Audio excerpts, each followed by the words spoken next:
Anyway.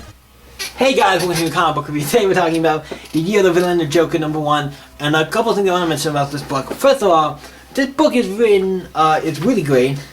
And who's the artist of this book? I kind of don't know.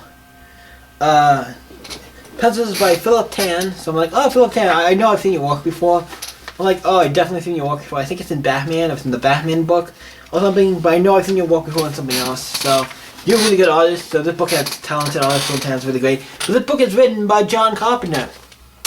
And if you don't know who John Carpenter is, a 5-foot tale brought to you by the legendary John Carpenter. John Carpenter created a couple things. He did a movie like Fog. He did Halloween, the original. Like he's a horror legend when it comes to making movies. So to him to take on the Joker for just a one-issue thing, just him doing a Joker book, I'm like, this is gonna probably be epic and really cool. So I'm actually excited to see what he does. And he did this is a really great book. So it starts off, we have Joker bringing out Awesome with this other guy.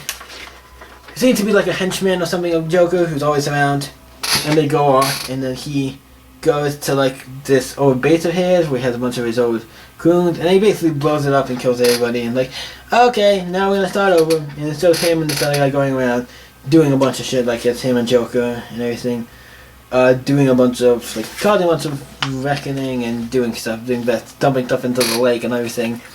And they're going off. And he's thinking about stuff that happened when he was a kid. And he tells, I think he tells some stuff about the Joker when he was a kid. He got looked like beat and all kinds of stuff when he was a kid. And that he beat his dad, beat also his mom, and then he eventually got tired of it and had a frying pan. Basically beat him to death, so I'm like... And then the mom's like, you're insane. It's like, is he really insane? Because he beat him, and then he beat you. I think he's alright to do that. So I'm not saying he's insane.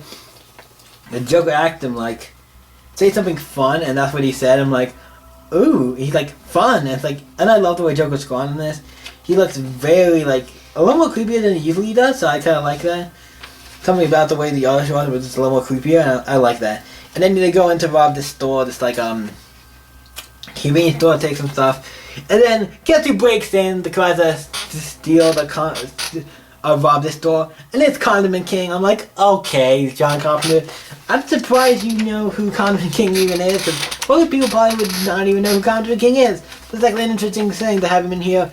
And then we have he points the gun up to Joker's lackey, and then he finds out Joker's here. I'm like, oh no, of course not. I wasn't trying to mug your like lackey or whatever. And then he's basically like, he takes basically his gun and like points it at him, like, I'm gonna shoot you, and he shoots it. And obviously it's mustard, so it really didn't do much, but it definitely, I don't know if the force of it did something to him, but he's on the ground and it looked like he's bleeding. But it's all mustard and stuff. He didn't kill him, so I'm like, interesting. But then he takes these like. Now, one question, how much for these? He's like, it's a Batman and Robin costume. I'm like, oh, are they gonna dress up as? Yep. Joker and this henchman are dressed up as Batman and Robin. And I'm like, I'm not gonna say anything other than that's kind of insane. Like, Joker's going into the sand, so he's basically trying to be like heroes. And then they also show him, like, going down, like, on a rope, going down the side of the thing, like they did for Batman, what's the Batman, what's it called, the one with Adam West, the Batman 66 sheriff, like, them, like, using a rope to climb down the thing, like in the Batman 66. So I'm like, that's a cool reference. And then we see this guy walking the dog, and basically, he, shoots the guy, and then he's like, oh, shoot the dog has a gun too. It's like, did the dog have a gun? Can you see the dog? And he sees the dog with a gun or something. It's like, it's weird, the henchman, so it's like, oh, or did they leave the gun there that they used to shoot? I don't know, but they kill the guy and the dog. And everything, and then you find out. The next part's a little confusing for me. Just in continuity. It's the leaf flows in, and they find Enchantress. What the Suicide Squad on here on Suicide Business, I presume. And if you know anything about Enchantress, I'm not going to say nothing about her history, but if you read Suicide Squad, in that book, see like what the hell, got transport the hell something, so see what's gone. So I don't know how she's here, when this is taking place. Because this story, technically, because it does reference City of Bane, like it does reference Bane had taken over, so I really need that. That needs to be explained to me. What did you look at Enchantress? Because she would be with Killer Croc now, so I'm kind of curious on that. Now, obviously, I was just thinking maybe in the end of the Gotham City Monster book, maybe somehow he comes back in that. That's a possibility, and I could rewatch this here. but we're not saying why because that could be a spoiler. I don't know. It's the only thing I can think of why he would be back, because he went to hell in the Suicide book, and I don't think that ever got resurrected unless he came back in another book. Obviously, I wasn't reading, but who knows? I don't think he was, so I'm kind of curious on that. But it was like, oh, cool. Like now we're gonna take it. I think we found. It's like, oh, taking a shine to the witch, have you? Well, it seems like we found our enemy. Like the writing in this is on par. Like it is great. Like Joker, the way he talks and everything, it's great. It gives a little bit of that creepiness vibe. It is great. Like this is great. I love it. And then it's like, yep, these are our enemy now. And then also they have like looks like a camera or something. And yeah, because they have a bunch of goons and they're going to be like, yeah. And then basically, Chantress comes, stopped all the goons. Like I told you, stay out of my way, or I'm gonna screw you guys all up. So he puts the button. All the goons have this gas stuff on them, which kind of basically, I guess, kills them or does something, makes them to where they keep laughing. I don't know what it does, but basically keeps them occupied while they leave.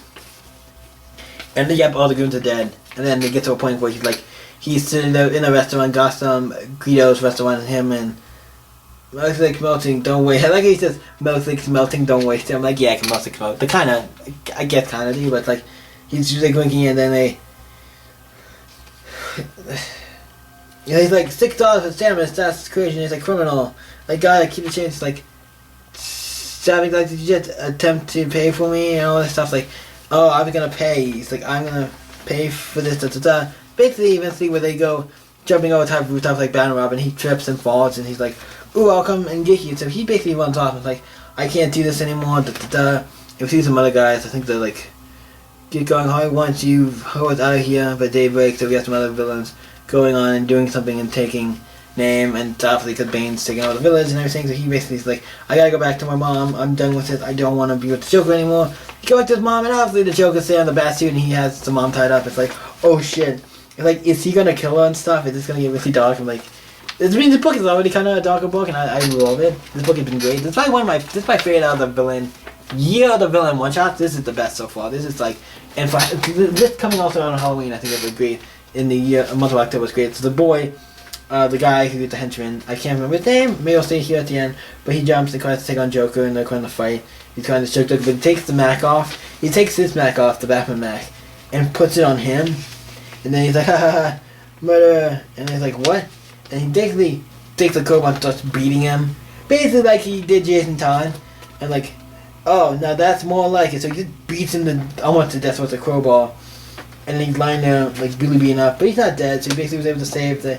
And you find out his name's Jeremy. So Jeremy frees his mom, and they have a big heart-to-heart kind of. We gotta get you to the hospital, because he does seem to care a little bit about the son. Since the stuff happened when he was a kid, I'm assuming maybe stuff happened since then with her that we don't see. But basically, they both walk, and they are on their way to the hospital. Okay, Mom, I'm okay now. And that's what the book ends. I'm like, this is great. Like, this is a book that, if you don't know, I love Joker, and Joker does a lot of Joker books. This is one of them. John Carpenter, you did a fucking great job on this book. The art by Philip Tanner was great. This book was just really great. We enjoyed it the best out of the other one-shots, I think, so far. This is, I think, is the best. The only problem, like I said, I only have one problem with it, and that's Enchantress, because to my knowledge, he shouldn't be here. Unless there's a reason you have that, I would like to know, because in comics he's technically gone to my knowledge. In the Suicide books he disappeared and we never got back, and her and Killer Croc's relationship was kind of a rocky thing. That's the only thing I have a problem with in this entire book is the Enchantress back, and she should not be back. If you read Suicide Squad Rebirth, see, and that disappeared and went to hell, and that broke up her and Killer Croc's relationship, and he felt really bad about it and stuff. But I'm like, yeah, so like, she can't be back, or they would be together. So I'm kind of keeping, or they should have something. But I don't know. There's a new Suicide book I think coming out in like December. So maybe that's what's explained. Or maybe season 9. I don't know. Maybe Gotham City Monsters seem like I said might be in the end of that at some point, because that also has Killer Croc and stuff in it. So another magic and monster type characters, and maybe that could come back into play. I don't know.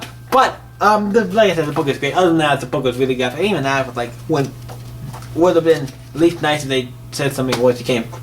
Why I see here, but the book is great, so I'm gonna give this book a 10, even though it had that one flaw about the Enchantress. I don't think that's bad. Like, there could be a reason unless he's back, or if he came back in a book I'm not reading, because I'm not reading every DC book, so who knows if in another book he didn't come back, or if he's going to come back in another book, and this is just happening like after that. Who knows? But this is really great. So Joker in the morning is a 10, I really enjoyed it. What do you guys think of the Joker? The you're the villain one shot, let me know in the comments down below. Let's talk about it. Thank you always. Stay epic. See you next video, guys.